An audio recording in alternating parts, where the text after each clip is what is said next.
What's up, people? Okay, this is my first shot ever at making a YouTube video. We are going fly fishing. I got off work early today. I went in super early this morning and I worked a full day. So now we get the freedom of going fishing early on a Friday, which is awesome. You don't get to do that every Friday. We are going somewhere just north of Santa Fe, which I'm driving through right now. I'll show you that. Stuck behind that semi-truck, as you can see, but we're going up there into those mountains. There is a little creek called Ponchuela. We're gonna try that out and see if we can't catch some trout. I know they have browns, they have some rainbows. I've heard there's cutthroats in there, but I'm skeptical of that. So we'll see how this goes, and I will see you again when we are at our parking spot. Absolutely beautiful. So remember how I said we were going to be fishing Ponchuela today? I lied. That's not true. The reason for that is because Holy Ghost Creek is actually open. That's where we're on the road to right now.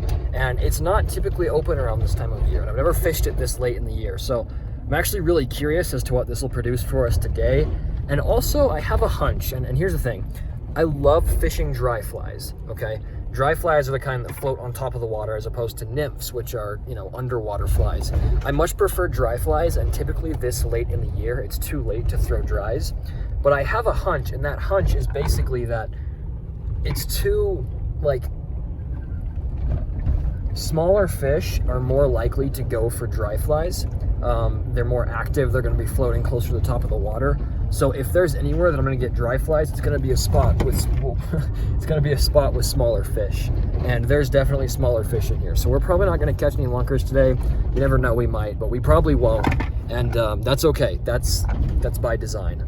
And anyways, now this time I'll actually see you at the parking lot.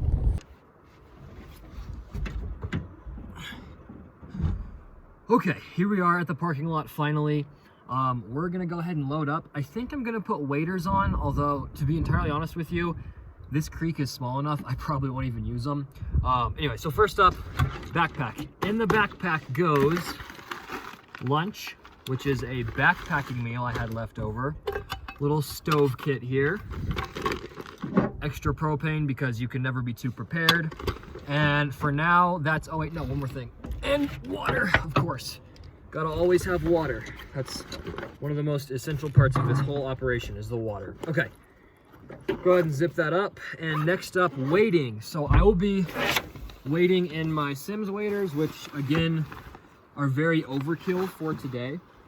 But that's what we're gonna be using. So, gotta unpack my pockets first. And you know what, let's put on an extra pair of socks while we're at it because cold feet make fishing miserable. And I will take every precaution to ensure that my feet don't get cold. So yeah, double wool socks. If that doesn't keep my feet warm in a very mild November climate, I don't know what will. Okay, socks are on. Yeah, socks are on. Pull the jeans back down. And into the waders. One of my favorite things about these waders is how easy they are to put on. The pair I had before this was neoprene. And if you don't know what that is, it's like it's almost like a compression material. It's very comfortable, but it's also very, I don't know, tight fitting, I guess.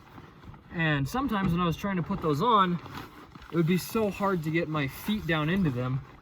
I'd actually have to like sit down and pull to get them on. But these Sims are a completely different story, and they're awesome. I mean, they're definitely more expensive. You know, if you're gonna get top of the line fishing stuff, which in my opinion, Sims is the best you can get, you know, you're gonna pay for it, but you get what you pay for. So, you know, if you're serious about fishing, I would recommend picking up high quality stuff like they make at Sims. And the belt, of course.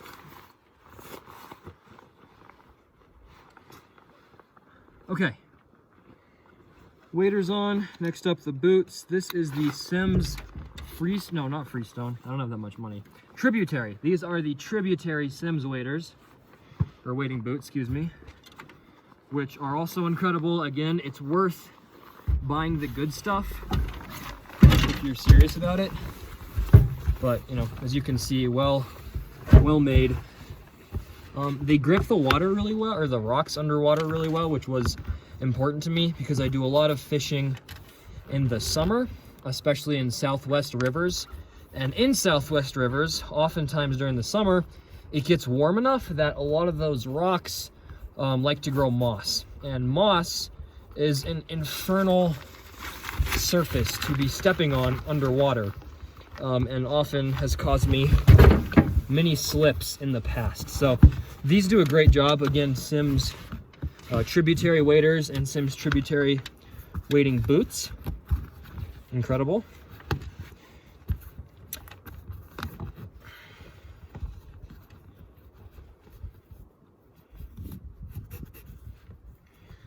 Okay,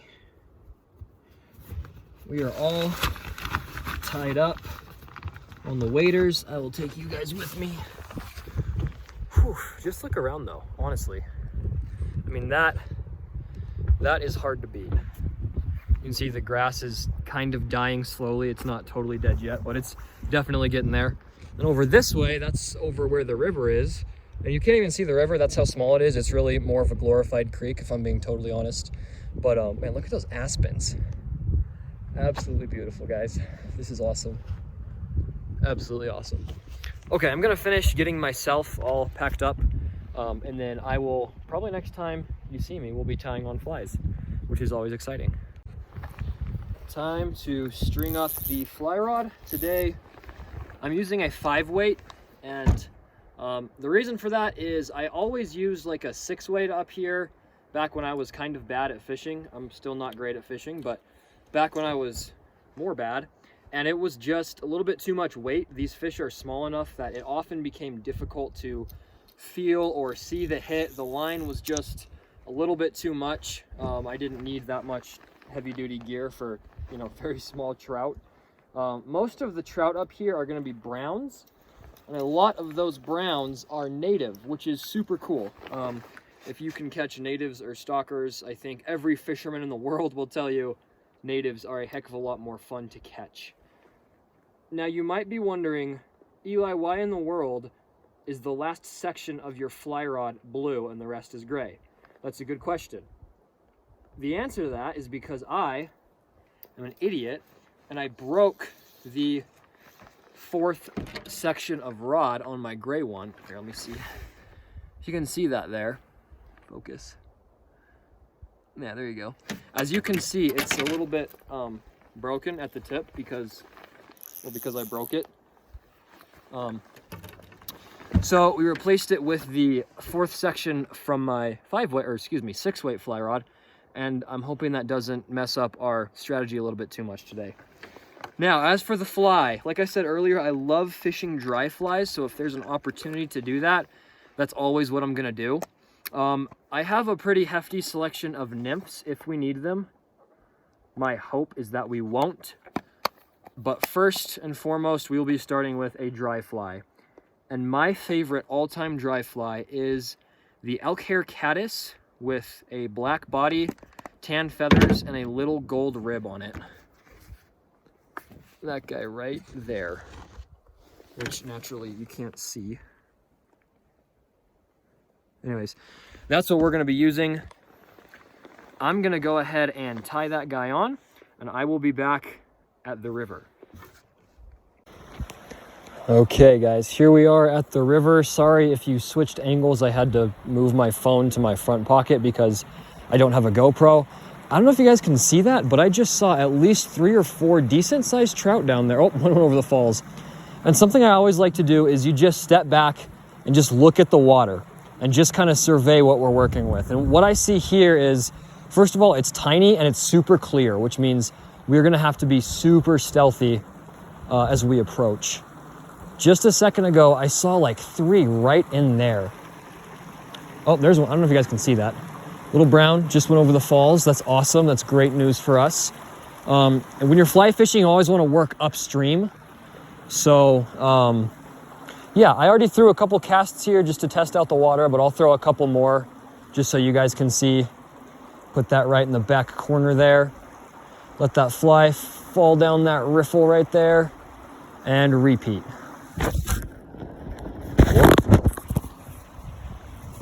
And of course, I dropped you already. I'm gonna go ahead and move upriver and see if I can find a little bit of a better spot here. Check it out, guys. Fish number 1 on the dry fly right up in that calm area. Man, that feels good.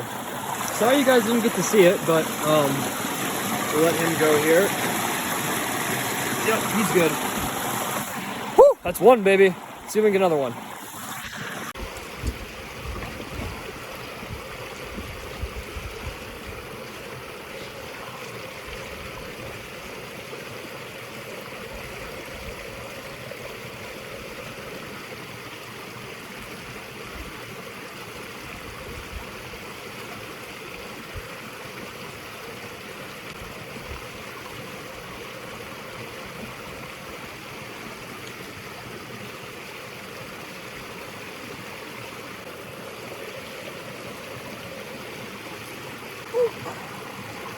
Oh yeah, guys.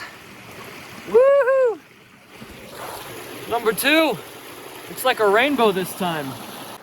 So that's awesome for 2 reasons. Number 1, because we're catching fish, which is, always good. But number 2, because it means they're hitting dry flies, which is great because I love dry fly fishing. This little guy right here just brought us 2 friends out of that little stretch of water. In the tree. Awesome, let's move on up. So there's a great stretch of water right there. See that? Right below that little plunge pool? That is where we are gonna try and go. Okay, we're gonna try and do this one-handed. If I do this, I deserve respect.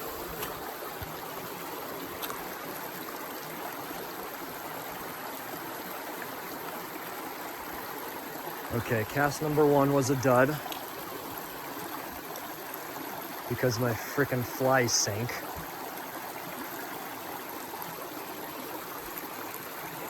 Oh, that one looks good. Oh no, it went underwater. Truth of it is, I probably spooked this section already because my approach was, well, it was dreadful.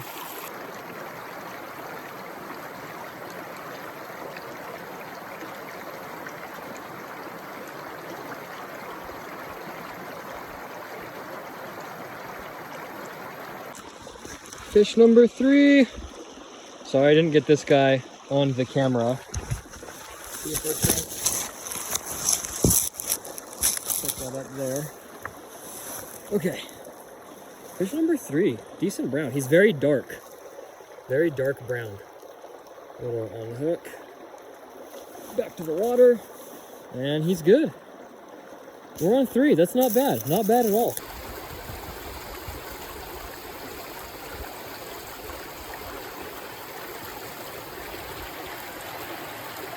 Alright guys, I am so sorry I did not get to film the rest of that video. On that last clip, the one where I was kind of moving up the river and fishing, I totally dropped my phone in the water and it stopped working until I got it back on the charger. So thankfully it's working again. I have it here. It's good now. But I did learn that if I am going to continue doing this, I'm going to need something more like a GoPro or a real camera. Also, that was last Friday. It is now Tuesday. I am a little bit sick. I don't know if you can tell in my voice, but yeah, it gives me some time to kind of sit at home and figure out what I could have done better in that video, and thinking about future videos if I keep doing this, what looked best and what I still need to improve on. So if you are seeing this / if you saw any part of this, just know that these videos will improve in quality by quite a bit. Again, like I said in that first clip, this is a complete trial run. But that said, if you see it, just hit the like button, just because that lets me know that there's actually people out there watching this and I'm not completely wasting my time on it. So thank you again, and hopefully I'll be back again in just a day or 2 with another fishing video, which will be very exciting. Anyways, for now, Eli out.